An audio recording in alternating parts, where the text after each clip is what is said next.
Good morning बच्चों।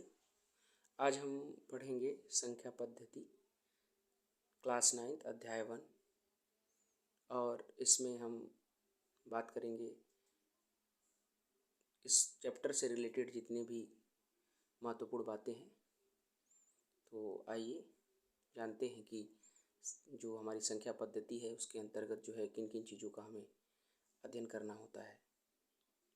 संख्या पद्धति में जो सबसे पहले संख्याएँ के बारे में जो संख्याएँ होती हैं और संख्या रेखाओं के बारे में हम चर्चा करेंगे कि संख्या रेखाएं क्या होती हैं।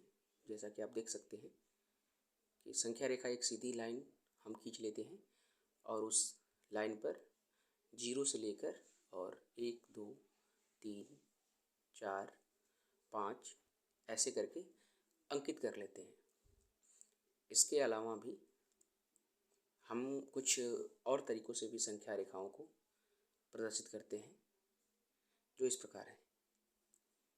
फिर उसी प्रकार एक लंबी रेखा ले लेंगे और फिर से 0 1 1/2 1/3 1/4 1/5 इस तरह से हमें इसे फ्रैक्शन के रूप में भी हम इसे प्रदर्शित कर सकते हैं।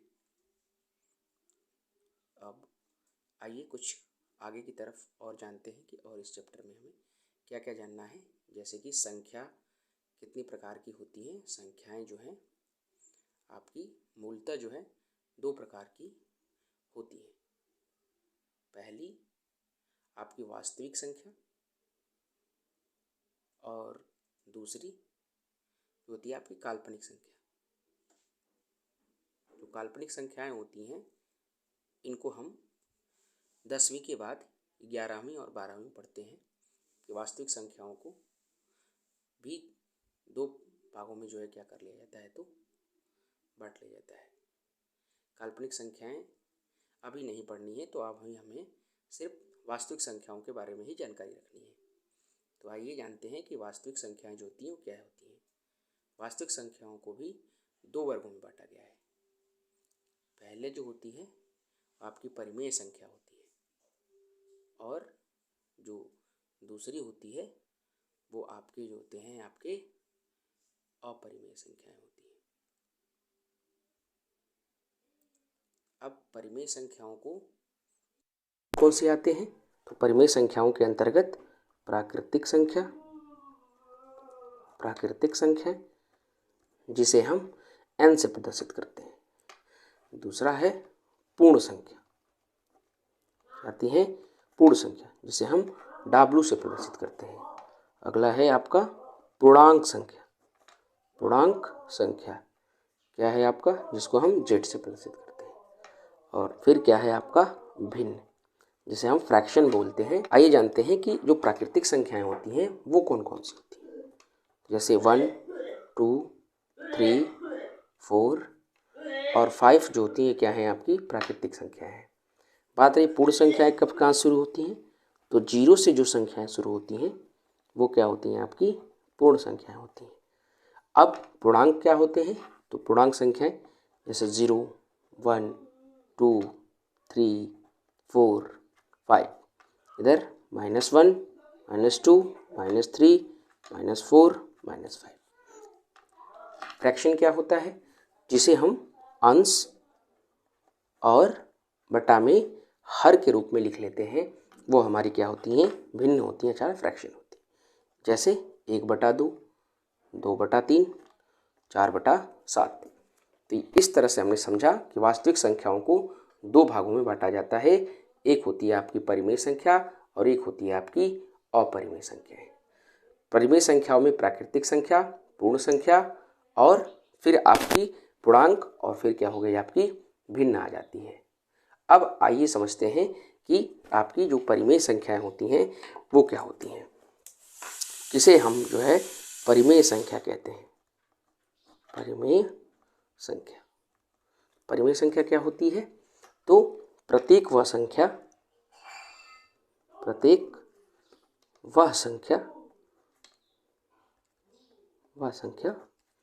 जो P/Q के रूप में लिखी जाती है जिसको P/Q के रूप में लिखा जा सके बट Q जो है वो 0 के इक्वल नहीं होना चाहिए। जहाँ P व Q क्या होते हैं, आपके पूर्णांक होते हैं, इंटीजर्स होते हैं, आपके पूर्णांक है। और जो सबसे बड़ी बात है, इन दोनों का जो HCF होना चाहिए, इन दोनों का जो HCF होना चाहिए वो क्या होना चाहिए, आपका 1 होना चाहिए। तो इस तरह से हमने समझा कि परिमेय संख्याएं जो हैं क्या होती हैं। अब बात आती है जो है आपकी, जैसे कि अगर मैं उदाहरण दूं, अगर मैं उदाहरण की बात करूं, जैसे कि 1/2, 2/3 और 7/4, ये सभी क्या हो गई आपकी परिमेय संख्याएं हो गई। पूर्ण संख्याओं, जैसा कि हम लोग पढ़ चुके हैं कि पूर्ण संख्याएं जो होती हैं वो 0, 1, 2, 3 और 4, यानी जो संख्याएं 0 से शुरू होती हैं। प्राकृतिक संख्याएं, जितनी भी गिनती की जो संख्याएं होती हैं वो कभी क्या होती हैं, आपकी प्राकृतिक संख्या होती है। इसके बाद पूर्णांक संख्या क्या होती है, इंटीजर्स क्या होते हैं। इंटीजर्स 2 टाइप्स के होते हैं, एक होता है आपका पॉजिटिव, एक होता है नेगेटिव। एक को बोलते हैं धनात्मक पूर्णांक और दूसरे को बोलते हैं आपका ऋणात्मक पूर्णांक, ऋणात्मक, यानी इसको बोलते हैं पॉजिटिव, इसको बोलते हैं नेगेटिव। तो इस तरह से जो है हमने सारी संख्याओं के जितने भी रियल्स नंबर होते हैं उन सभी के बारे में हमने क्या कर लिया, पढ़ लिया। अब आगे चलते हैं। अब शून्य जो होती है वह एक शून्य जो होती है प्राकृतिक संख्या में नहीं होती है। जो आपकी नोट में क्या लिखेंगे हम, नोट जो है, जो शून्य होता है वो हमारी क्या होती है, प्राकृतिक संख्या में नहीं होती है, नहीं होती है। आइए जानते हैं, इसको समझते हैं क्यों। हमने पढ़ा था कि जो पूर्ण संख्याएं होती हैं, पूर्ण संख्याएं जिसको हम W कहते हैं, तो W जो है शुरू होती है वो 0, 1, 2, 3, 4, 5। और जो हमारी प्राकृतिक संख्याएं होती हैं, जो हमारी प्राकृतिक संख्या होती है उसको हम क्या कहते हैं, n से डिनोट करते हैं, जिसमें क्या आता है 1, 2, 3, 4, 5। तो क्वेश्चन आता है कि क्या शून्य एक प्राकृतिक संख्या है। तो आप देख सकते हैं कि पूर्ण संख्या में 1 है, 2 है, 3 है, 4 है, 5 है, बट 0 जो है प्राकृतिक संख्याओं की श्रेणी में नहीं आता है। इसलिए हम कहते हैं कि जो शून्य होता है वो हमारी प्राकृतिक संख्या नहीं होती है। अब बात आती है कि जो पूर्णांक होते हैं, पूर्णांक, आइए हम उदाहरण के इस मदद से हम आपको समझाने की आगे कोशिश करते हैं। जैसे देखिए यहाँ पे है आपका उदाहरण संख्या फर्स्ट। प्रत्येक पूर्ण संख्या एक प्राकृतिक संख्या होती है। जितनी भी पूर्ण संख्या होती हैं क्या वह एक प्राकृतिक संख्या होती हैं। तो अभी हमने देखा कि प्रत्येक पूर्ण संख्याओं में शून्य तो शामिल होता है, लेकिन प्राकृतिक संख्याओं में शून्य शामिल नहीं होता है। तो हम कह सकते हैं कि प्रत्येक पूर्ण संख्या जो होती है वो प्राकृतिक संख्या नहीं होती है। दूसरा क्वेश्चन देखिएगा, इसमें क्या कह रहा है, प्रत्येक पूर्णांक एक परिमेय संख्या होता है। तो आइए जानते हैं कि पूर्णांक किसे कहते हैं। तो दूसरा है आपका पूर्णांक क्या होता है, पूर्णांक। तो पूर्णांक क्या होता है, अभी हमने बताया कि पूर्णांक जो होते हैं 2 प्रकार के होते हैं, इंटीजर्स, एक होते हैं पॉजिटिव, एक होते हैं नेगेटिव। ठीक है, जैसे मैंने यहाँ लिखा 0, 0, यहाँ लिखा 1/1, यहाँ लिखा जैसे 2/1, यहाँ लिखा 3/1, यहाँ लिखा 4/1। उसी तरह मैंने यहाँ लिखा माइनस का 1/1, माइनस का 2/1, माइनस का 3/1, माइनस का 4/1। इस तरह से जो है ये सभी क्या हैं, आपके पूर्णांक हैं। ठीक है, तो इसमें क्या कहा गया है कि जो प्रत्येक क्वेश्चन है हमारा वो कह रहा है कि प्रत्येक पूर्णांक एक परिमेय संख्या होता है। तो आइए जानते हैं, तो प्रत्येक जो पूर्णांक होता है वो क्या एक परिमेय संख्या होता है। तो परिमेय संख्या क्या होती है, आपको हमने बताया है कि जो परिमेय संख्याएं होती हैं वो क्या होती हैं, आपकी P/Q के रूप में होती हैं। किसके रूप में होती हैं, P/Q के रूप में होती हैं, जहाँ Q जो होता है वो 0 के इक्वल नहीं होता। लेकिन अगर हम देखेंगे तो जैसे हमने लिख दिया, जैसे 1/2, 2/3, 4/7, या आप कुछ भी ले सकते हो, तो उसमें जो होता है वो क्या होता है आपका कि ये जो माइनस के जो टर्म हैं, ये आपके जो माइनस के टर्म हैं ये परिमेय संख्याओं में जो होती हैं ये आपकी नहीं आती हैं। ठीक है, जैसे कि मैं अगर लिख दूं क्या 2/3 जो है क्या एक परिमेय संख्या है? परिमेय संख्या 2/3 जो है क्या है आपका एक परिमेय संख्या है। ठीक है, तो आप कहोगे कि हाँ 2/3 क्या है एक परिमेय संख्या है। लेकिन अगर मैं पूछूंगा कि क्या यह एक पूर्णांक संख्या है, क्या क्या एक जो है पूर्णांक है, तो आप कहोगे कि जो आपका ये 2/3 है वो क्या है परिमेय तो है, परंतु यह जो है क्या है आपका पूर्णांक नहीं है। क्या है आपका यह पूर्णांक नहीं है। तो 2/3 क्या है आपकी परिमेय संख्या है, परंतु यह पूर्णांक नहीं है। तो क्वेश्चन था कि क्या प्रत्येक पूर्णांक एक परिमेय संख्या होती है, तो ऐसा नहीं है, क्योंकि प्रत्येक जो परिमेय संख्या होती हैं वो आपकी प्रत्येक पूर्णांक एक परिमेय संख्या है, तो ऐसा हम नहीं कह सकते हैं। ठीक है, परंतु यह पूर्णांक नहीं है। ठीक है, तो बच्चों इस तरह से हमने ये जाना कि प्रत्येक परिमेय संख्या एक पूर्णांक होती है। तो हमने देखा कि जो प्रत्येक परिमेय संख्या होती है वो क्या होती है आपकी पूर्णांक नहीं होती है। अगर इसी का उल्टा बात करें, क्वेश्चन नंबर अगर दूसरे की बात करें, इसमें जो उदाहरण संख्या जो पहले का जो क्वेश्चन नंबर दूसरा है कि क्या प्रत्येक पूर्णांक एक परिमेय संख्या होती है, जो आपका दूसरा क्वेश्चन है, ये तीसरा क्वेश्चन था। ठीक है, ये क्वेश्चन नंबर तीसरा था, ये सेम क्वेश्चन है इसलिए थोड़ा सा दिक्कत हुई। प्रत्येक परिमेय संख्या एक पूर्णांक होती है, तो हाँ प्रत्येक परिमेय संख्या होती है। तो परिमेय संख्या हमने ये भी पढ़ा था कि जो पूर्णांक होते हैं वो क्या होते हैं। पूर्णांकों के बारे में हमने भी पढ़ा कि पूर्णांक होते हैं 0, 1, 2, 3, 4, 5 ऐसे, इसी तरह -1, -2, -3, -4 और ऐसे ऐसे डॉट डॉट डॉट। और इन सभी के अगर कुछ भी नहीं है डिनोमिनेटर में, यानी हर में कुछ भी नहीं है, तो हम एक क्या कर सकते हैं लिख सकते हैं।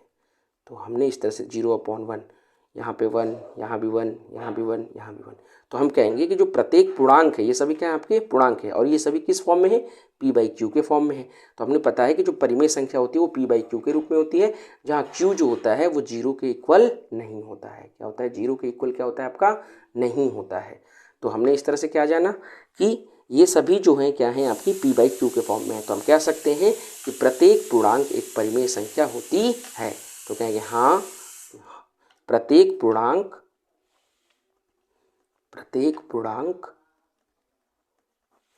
एक परिमेय संख्या होता है।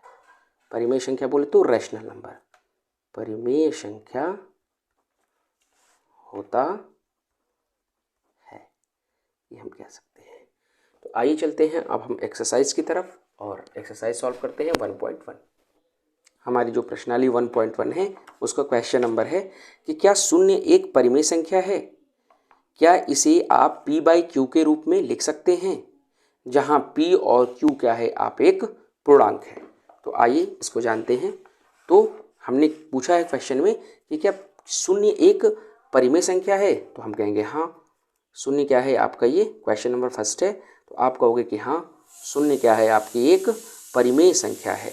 क्यों है, क्योंकि जैसे हमने जब पूर्णांकों के पढ़ रहे थे तो उसमें शून्य भी शामिल था, और शून्य को 0/1 लिख सकते हैं, जो क्या है आपका p/ क्या है q के फॉर्म में है, और q जो है वो 0 के इक्वल भी नहीं है। तो हम कह सकते हैं कि जो शून्य है वो क्या है एक रेशनल नंबर अर्थात एक परिमेय संख्या है।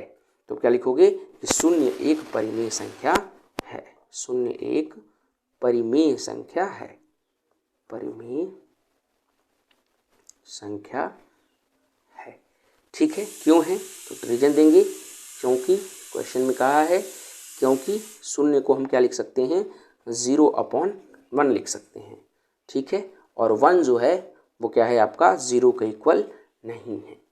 यह लिख सकते हैं कि यह p/q के रूप में है, यह p/q के रूप में है, जहाँ जो p/q में q जो है वो 0 के इक्वल नहीं है, जहाँ क्या है 0 के इक्वल नहीं है, वह p व q पूर्णांक हैं। क्या है आपके p और q क्या है, ये आपके इंटीजर्स हैं। अतः यह शून्य एक परिमेय संख्या है। कैसी संख्या है आपकी शून्य एक कैसी संख्या है, तो परिमेय संख्या है। शून्य एक कैसी संख्या है, तो परिमेय संख्या है। तो ये हो गया इसका आंसर नंबर फर्स्ट। अब चलेंगे क्वेश्चन नंबर सेकंड की तरफ। देखिए क्वेश्चन नंबर सेकंड क्या कह रहा है कि प्रश्नावली 1.1 का क्वेश्चन नंबर सेकंड है कि 3 और 4 के बीच यानी 3 और 4 के बीच 6 परिमेय संख्याएं ज्ञात कीजिए। देखो बच्चों, ऐसे क्वेश्चंस को हमें कैसे सॉल्व करना है। क्वेश्चन क्या कह रहा है, क्वेश्चन नंबर 2 क्या कह रहा है कि 3 और 4 के बीच, यहाँ लिख दिया आपने 3 और ये लिख दिया आपने मान लीजिए 4, और इन दोनों के बीच में क्या पूछ रहा है, परिमेय संख्या पूछ रहा है। तो देखो बच्चों, ऐसे क्वेश्चंस को कई तरीके से किया जा सकता है, ठीक है। या तो इन दोनों को आप आपस में ऐसे आप प्लस करके और 2 से डिवाइड करके भी कर सकते हो, और मैं एक आपको आसान तरीके से बताऊंगा कि आप ऐसे इसको कैसे अच्छे सॉल्व करोगे। देखो बच्चों, यहाँ क्या लिखा है आपका 3 है और यहाँ लिखा है 4। तो अगर किसी संख्या के हर में अगर कुछ भी नहीं होता है तो हम उसके नीचे 1 लिख सकते हैं। तो हमने इसके नीचे क्या लिख लिया, 1 लिख लिया। अब हमें कितनी परिमेय संख्याएं चाहिए, तो अब हमें कितनी चाहिए, तो हमें 6 परिमेय संख्याएं चाहिए। तो सबसे पहले हम क्या करेंगे कि जो भी क्वेश्चन को जब से भी सॉल्व करेंगे तो डिनोमिनेटर दोनों का क्या होना चाहिए, हमेशा सेम होना चाहिए। जो हर है ये क्या है, आपका अंश होता है, और ये क्या कहलाता है, आपका हर कहलाता है। ये क्या होता है, आपका अंश, और ये होता है आपका हर। तो हर हमेशा इसमें क्या होना चाहिए, समान होना चाहिए। अगर ये 6 परिमेय संख्याओं को पूछ रहा है अगर क्वेश्चन में कि 6 परिमेय संख्या, तो एक एक्स्ट्रा नंबर ले लीजिएगा। तो हमने यहाँ पे लिखा क्या, 3/1, और जो आप अगर नीचे अगर जिस नंबर से मल्टीप्लाई करेंगे ऊपर उसी संख्या से गुणा करिएगा। तो अपॉन में 7, अपॉन में 7, यहाँ भी लिख दिया हमने 4/1, और इंटू यहाँ भी 7, यहाँ भी 7। अब देखो दोनों का डिनोमिनेटर सेम होना चाहिए, इस बात का ध्यान रखना चाहिए। तो हमने इसको मल्टीप्लाई करेंगे तो 21 अपॉन क्या हो जाएगा 7, ये क्या हो जाएगा आपका 7 4 28, और ये क्या हो जाएगा आपका 7। तो हमें कितने नंबर चाहिए, 21/7 के बीच में कितने नंबर मिले, 22/7, 23/7, 24/7, 25/7, 26/7, और 27/7 और 28/7। तो हमसे क्या पूछा था क्वेश्चन में कि 6, हमको क्या पूछा था कि 6 रैशनल नंबर चाहिए। तो इन दोनों को छोड़ दो, इन दोनों को छोड़ दो और काउंट कर लो 1 2 3 4 5 6। तो ये हो गया हमारे, क्या हो गया हमारा, ये आंसर हो गया। ये बहुत ही आसान और टेक्निक है, और किसी भी दो संख्याओं के बीच में इनफाइनाइट जो है यानी अनंत जो है संख्याएं होती हैं, तो इसके बहुत सारे जो है आपके क्या हो सकते हैं, तो आंसर हो सकते हैं, ठीक है। तो हो सकता है आपकी बुक में इसका आंसर मैच ना करे, लेकिन या फिर आपके दोस्त के साथ भी ना मैच करें, लेकिन इन क्वेश्चंस को ऐसे ही सॉल्व करते हैं। अब देखिए क्वेश्चन नंबर जो हम 3 को सॉल्व करेंगे, क्वेश्चन नंबर 3 क्या कह रहा है, सेम क्वेश्चन है, 3/5 और 4/5 के बीच 5 परिमेय संख्याएं ज्ञात कीजिए। तो कैसे सॉल्व करेंगे, देखिए तो यहाँ क्या लिखेंगे हम 3/5, और क्या लिखा है, और क्या लिखा है आपका 4/5 के बीच में क्या करना है, आपको परिमेय संख्या निकालना है। मैंने जैसा बताया कि सबसे पहले दोनों के डिनोमिनेटर सेम होने चाहिए। तो यहाँ पर दोनों के डिनोमिनेटर क्या है, ऑलरेडी पहले से क्या है, सेम है। कितने हमको चाहिए, तो 5। तो मैंने क्या बताया था कि एक जो है एक्स्ट्रा लेकर चलेंगे। तो हम क्या करेंगे 3/5 इंटू 6, क्योंकि 5 पूछा है इसलिए हम 6 से 6, और यहाँ लिखा है 4/5 इंटू क्या लिखा है 6/6। तो ये हो जाएगा 6 3 जा 18 और 6 5 जा 13, 6 4 जा 24, और ये क्या हो जाएगा 30। अब देखिए यहाँ से हमको कितने नंबर मिल गए, तो हमें 18 के बाद क्या मिला 90/30, 20/30, 21/30, 22/30, 23/30। तो हमें कितने पूछे थे 5। तो इस तरह से जो है हमारी ये 5 संख्याएं जो हैं क्या है होंगी हमारी आगे, और यही हो गया इसका आंसर। तो इस तरह से हमने ये तीनों क्वेश्चंस को आसानी से जो है क्या है कर रखा है। आइए ले चलते हैं आपको क्वेश्चन नंबर 4 की तरफ। तो हमारा जो क्वेश्चन नंबर 4 है ये हम अभी करके भी आए हैं। देखिए क्या कह रहा है क्वेश्चन नंबर 4। तो क्वेश्चन नंबर 4 देखिएगा, लिखा है कि नीचे दिए गए कथनों को सत्य या असत्य बताइए, कारण के साथ उसका क्या देना है आपको, तो उत्तर देना है। तो चलिए क्वेश्चन नंबर पहला कह रहा है कि क्या जो आपकी प्रत्येक प्राकृतिक संख्याएं होती हैं क्या वह एक पूर्ण संख्याएं होती हैं। तो सबसे पहले प्राकृतिक संख्याएं क्या होती हैं, इसमें प्राकृतिक संख्या। तो प्राकृतिक संख्या से n से नोट करते हैं, उसमें क्या क्या आती हैं, तो 1 2 3 4 5 ...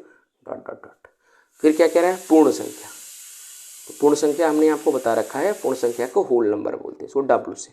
कैसे शुरू होती है, 0 1 2 3 4 5 डॉट डॉट डॉट डॉट। तो कह रहा है क्या प्रत्येक प्राकृतिक संख्या पूर्ण संख्या होती है। तो प्रत्येक जो होती है प्राकृतिक संख्याएं जो होती हैं, क्या वह एक जो होती हैं पूर्ण संख्याएं होती हैं। तो आइए जानते हैं। तो देखिए प्राकृतिक संख्याओं की बात कर रहा है। देखिए प्राकृतिक संख्या जो पूर्ण संख्याओं में एक है, हाँ है, 2 में भी है, हाँ है, 3 में भी है, 3 भी पूर्ण में है, 4 भी, 5 में से सारी संख्याएं क्या मिल रही हैं प्राकृतिक पूर्ण संख्याओं में, ये सभी संख्याएं आपको मिल जाएंगी। तो आप कहोगे कि हाँ प्रत्येक प्राकृतिक संख्या प्राकृत संख्या एक क्या है आपकी, तो पूर्ण संख्या है, पूर्ण संख्या है। अब देखिए इसका क्वेश्चन नंबर फर्स्ट था, हम इसके सेकंड पार्ट की तरफ चलेंगे। सेकंड पार्ट देखिए क्या कह रहा है, प्रत्येक पूर्णांक एक पूर्ण संख्या है। तो दूसरा क्वेश्चन है कि प्रत्येक जो पूर्णांक है वो क्या है, पूर्ण संख्या है। तो बेटा पूर्णांक क्या होते हैं इसके बारे में भी हम आपको बता चुके हैं। इसको जेड से प्रदर्शित करते हैं। पूर्णांक क्या होते हैं, तो 2 टाइप्स के होते हैं, पॉजिटिव नेगेटिव, 0 1 2 3, इधर क्या हो जाएगा -1 -2 -3। फिर क्या कह रहा है, पूर्ण संख्या। पूर्ण संख्या क्या होती है, तो होल नंबर होते हैं, पूर्ण, इसे डब्ल्यू से प्रदर्शित करते हैं। तो क्या हो जाएगा ये 0 1 2 3, इसी तरह dot dot dot dot dot. तो हमने क्या देखा, ये जो देखो 0, हाँ ये पूर्णांक में है, 1 भी है, 2 भी है, 3 भी है, बट इन माइनस का क्या, ये जो माइनस है ये तो नहीं है ना पूर्ण संख्याओं में। और क्वेश्चन में क्या है कि प्रत्येक पूर्णांक एक पूर्ण संख्या होती है। तो प्रत्येक पूर्णांक एक पूर्ण संख्या नहीं होती है। क्यों, कि पूर्ण संख्या में ये सारी संख्याएं तो शामिल हैं, बट ये माइनस की जो संख्याएं हैं वो पूर्णांक में पूर्ण में संख्याओं में शामिल नहीं है। तो हम कहेंगे क्या कि ये कथन क्या है आपकी असत्य है। यहाँ पे क्या लिखेंगे, सत्य है, और ये क्या हो जाएगा आपका असत्य है, क्योंकि क्वेश्चन में सत्य सत्य पूछा है। ठीक है, ये क्या हो जाएगा असत्य। क्यों असत्य है, क्योंकि देखो पूर्णांक है और ये क्या है आपकी पूर्ण संख्या है। तो पूर्णांक संख्याओं में 0 1 2 3 -1 -2 -3, जबकि पूर्ण संख्याओं में माइनस नहीं है, इसलिए हम क्या कहेंगे कि यह जो कथन है वो क्या है आपका असत्य है। अगला क्वेश्चन देखेंगे। क्वेश्चन है कि प्रत्येक परिमेय संख्या एक पूर्ण संख्या होती है। क्या कह रहा है कि प्रत्येक परिमेय संख्या जो होती है एक पूर्ण संख्या होती है। तो चाहिए जानते हैं क्वेश्चन नंबर तीसरा क्या कह रहा है, प्रत्येक परिमेय संख्या। तो परिमेय संख्या क्या होती है भाई, अभी हमने बताया कि परिमेय संख्याएं जो होती हैं जिसे p/q के रूप में लिखा जा सकता है, जहाँ जो q होता है वो जो है 0 के इक्वल नहीं होता है। पूर्ण संख्याएं क्या होती हैं, पूर्ण संख्या, तो पूर्ण संख्या क्या होती है, तो पूर्ण संख्या जो होती है 0 1 2 3 4 5 डॉट डॉट डॉट डॉट। तो इस तरह से हमने क्या देखा कि जो पूर्ण संख्याएं हैं प्रत्येक परिमेय संख्या, जैसे परिमेय संख्या हमने लिखा 1, तो 1/1 लिख सकते हैं, 2 2/1 लिख सकते हैं, 3 3/1 लिख सकते हैं।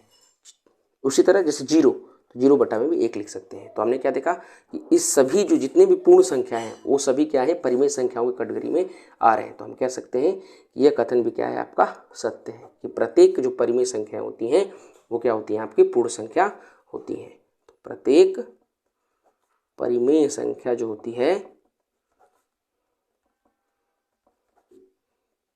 पूर्ण संख्या होती है, संख्या होती है। तो बच्चों प्लीज़ अगर सारी चीज़ें अगर जो भी कॉन्सेप्ट नहीं समझ में आया तो प्लीज़ कमेंट में बताइएगा, और अच्छे से अच्छी कोशिश किया जाएगा कि आपको समझाया जा सके। और अच्छा लगे तो लाइक और सब्सक्राइब करना ना भूलिएगा। Thank you.